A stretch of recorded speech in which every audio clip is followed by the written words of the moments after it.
Pathological narcissists are people that are living through their ego. So they are predominantly their ego. And they are predominantly their ego because they abandon their true self for a false self. In the narcissistic entanglement, if you are wondering why you could really never get to know the person, well, technically you couldn't know the true them because they don't exist. What you were interacting with was their false self. The thing about egos is that egos do not have the ability to self-reflect. An ego can only project. This is why pathological narcissists are unable to self-reflect. What they will do is project all of their deep-seated shame, guilt, anger, and rage onto you.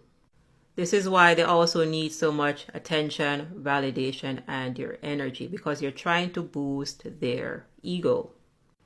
Scott Peck, psychiatrist and author, defines evil as the inability to self-reflect. So understand that pathological narcissists have the inability to self-reflect because they abandoned their true self. Instead, they adopted a false self, that which we call the ego or the mask. I mentioned before that we are spirit operating a human body with access to tools such as our mind power, our willpower, and our emotions. Now, for pathological narcissists, they are not spirit. They have identified with their mind. This is because they believe that they are their ego. Now, I mentioned to you before that the mind is a tool that you use to make decisions. If pathological narcissists believe that they are their mind, then you're dealing with someone that is losing their minds. You are dealing with a captain that abandoned their ship. This person is in the back seat and nobody is operating the vehicle. Essentially, you're dealing with someone that is programmed for destruction because nobody is there to operate the different tools.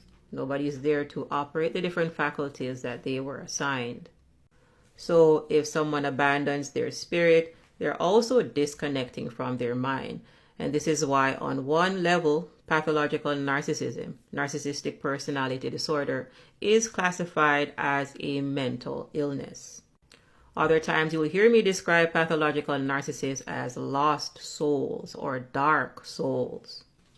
This is because if you, the life force, steps out, then darkness has to step in.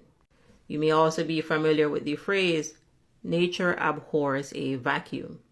And I mentioned to you before that when it comes to the law of conservation or the law of thermodynamics, that a system always has to have the same amount of energy unless it is added in from the outside.